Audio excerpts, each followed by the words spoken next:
Paper was like gold in medieval times.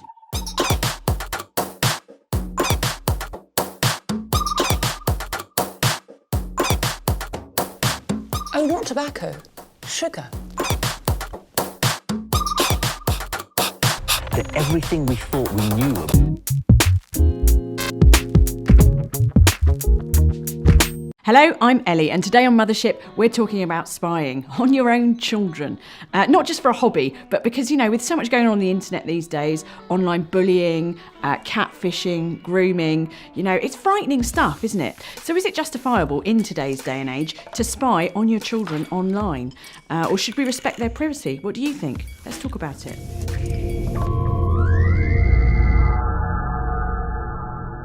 How old are your kids? Well, my guys are my boys are 15 and 14.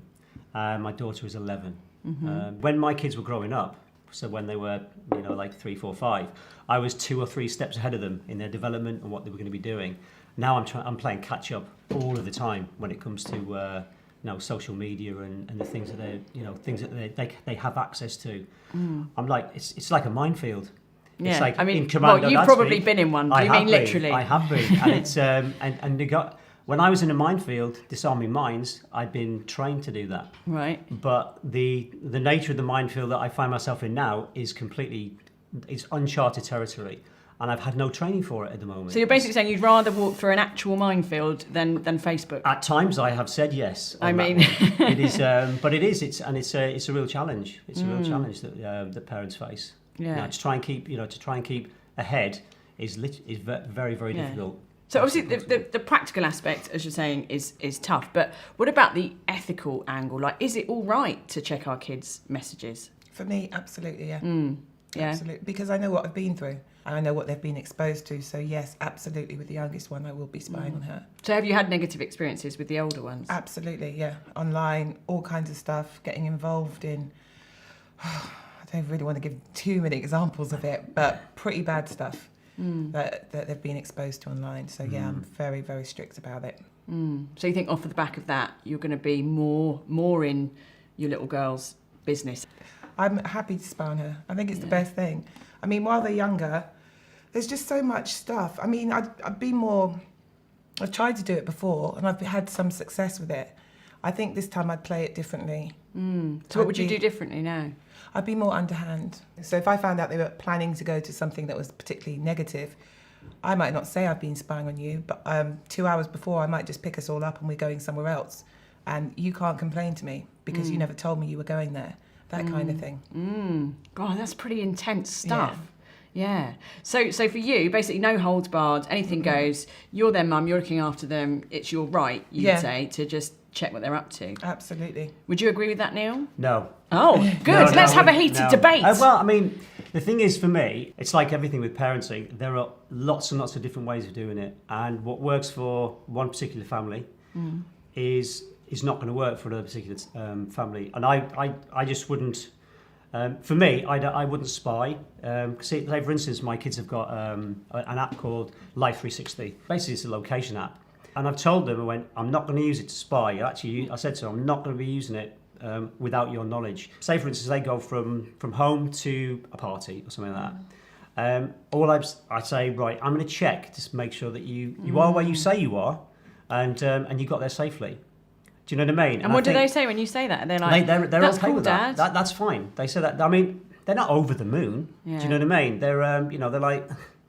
But that's kind of like the way they communicate with you. That's pretty much teenagers' default expression, as I understand it. But they appreciate why I'm doing it, and also there's a feature on it that if they're in trouble, all they've got to do is press a button on their phone, and it geotags where they are. Like a bat signal. Yeah, pretty amazing. Much, like a bat signal, but it's a particular signal that it'll ring my phone and I'll know where they are. And do you go like Liam Neeson in Taken? Are you just like, I have a particular set of skills? And I have got a particular set of skills. You literally have, amazing. Commando. Yeah. So for me, I try and be upfront and and I try and give them a bit of trust. Do you know what I mean? It's like, I trust you that you're going to do... I mean, I know that. I mean, maybe I'm a bit naive, Maybe when I get to when they're 23 and 18, maybe I'll have a few. Maybe I'll Abbott's will be just nodding wisely. You know what I mean? Maybe No, like it's all up- right, he son. knows his kids. He knows what relationship he has with them. Yeah. It could be completely different. With me, I wouldn't tell my kids that I had spyware on their phone because they'd just leave the phone and they'd leave it and go wherever they were going. Yeah, I think I'm probably more with you. I just feel like for example, I find it amazing that in this country you can have a microchip put in a dog, but Yeah. not a child. Like, in terms of which one I'd rather lose Yeah. if I had to choose. Yeah. I think you should be able to chip your children and, track them if anything goes wrong. I think that's all right. Wow. And I don't know, but I might draw the line there. I've gone too far for even for Inserting you. something into their body, I don't know about that. Well, we give them vaccinations to keep Yeah. them safe, and we give them medicine. We do things, and I think someone said to me, "Well, but it's a human right, isn't it, to not have a microchip in your brain?" I mean, there's an argument there. Honestly, I would have one myself if I could. Because obviously I'm frightened of murder. I'm sure you Who probably isn't? can.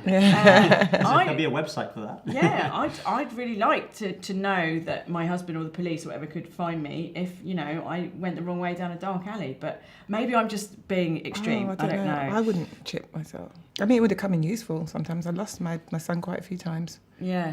growing up, so it would have been useful. But I just got him on those dog leads instead. Actually, one That's thing less I, invasive. I'll say that for it. One Yeah, thing it's I did cheaper get probably my too. daughter was you can get really cool looking watches.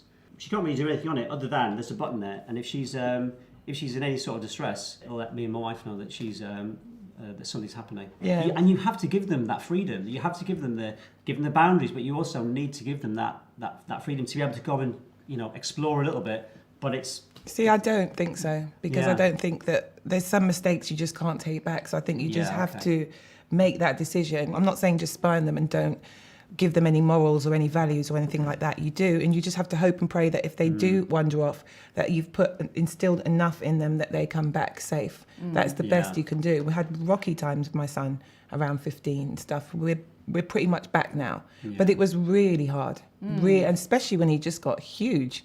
You know what I mean? Just like trying to control a male version of myself. It was awful. It was just like, he's a massive rugby player. If he wants to do something, he decided he was doing it.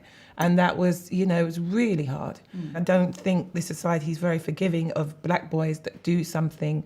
If I was to let him wander off with some of the friends he was hanging around with at 15, that could have been it for him. Now he's on his career on his way to having his rugby career. He's got his university offers. He's doing well, but that was hard. Yeah. That was really hard, trying to keep him away from certain people and even just being exposed to looking the way he does and being in the wrong area. So would you like some stats? always like please. stats. Stat o'clock. Always Let's like go. stats. So here's a stat for you. Nearly 1 in 10 children get their first mobile phone by the age of 5. And it's found that 11 years old is the most common age to be given a phone. 9 out of 10 youngsters have their own phone by the age of 15. Are you quite surprised to hear that? No, not at all. Does that I think sound about- My eldest had one at 7, Right. and my son's always had phones. Yeah. He's very young, and I thought, okay, it might be a good idea, but actually, it's not. It's not really, because it doesn't. At a certain age, it can worry you more because all they do is switch it off.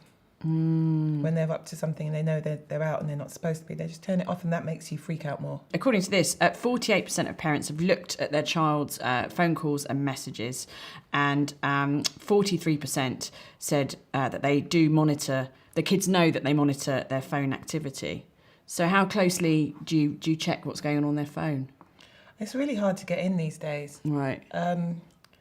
My son went through that fingerprint thing, and he's quite big to pin down. Press the fingerprint on. It was really getting quite difficult. I have a friend who has 2 sons, and she's made a deal with them that she's allowed to check their phone whenever she wants without notice. But the deal is they're also allowed to check her phone and scroll through whatever she's up to. You're both looking like, what's wrong with her? But apparently it seems to work because they feel like they're being treated with respect, and it's no. just you're both just It's like up to her. she's an That's idiot. Her, She's her an idiot. choice. yeah. But no, for me, it's none of his business. I'm the adult, so Yeah. it's none of their business. I kind of agree. Sorry. Yeah. Yeah. It's Exactly. no. Imagine you're sexting your wife. You don't want your kids reading that. Are you sexting your wife? Are you doing it now? Is that why your hands are under the table? Stop sexting your wife. Are you sexting his wife? Just stop it, both of you. Sorry. It's dreadful. So now I'm very conscious now. I keep my hands on the table next to my cup. No sexting during the conversation about internet privacy. So we asked the internet for some tips on, how to monitor what your children are up to online. So one bit of advice was to teach them kind of how the internet works. Teach them that the tricks people can use to make you reveal stuff you wouldn't normally reveal, to share things that you really shouldn't be sharing. Do you think that's good advice? Yeah, definitely. I was definitely careful about that. I was trained. I used to be a prison officer, so that was something we went through with training, like conditioning. What people, we were told never to talk to an inmate 2 days in a row, never say this. They might say, "Oh, do you know this place? Don't give out where you live," and stuff like that. So I've had to pick them up on that before. Like my son taking pictures and stuff. I've gone, "You've just told the world where you go to school. Yeah. Why have you gone and done that?" I guess it's about making kids aware of how easy it is for people to hide their identities. And, for example, we invited you here today. We thought you were a 12-year-old girl called Julie. We've all learned a valuable lesson about internet safety from that, Neil. Now, one piece of advice is to choose the right time to allow kids on social media. Many children aren't mature enough to be on social sites at age 13. Do you think that's true? Do you think 13's about right? I think 13's a little late. They start becoming idiots. So I think that actually to put them on younger and start teaching them is better than to let them on at 13, 14 when they start thinking they know it all. So there we go, basically. Ava, you're all about the spying, no holds barred, your nose is right up there in their business. Yeah, good for you. And Neil, you're a little bit more, but more respectful of their privacy perhaps? I think so. Yeah, well, good luck with that. Would you spy on your children? I'm off to go and do it right now, but what do you think? Why don't you leave us a message in the comments below?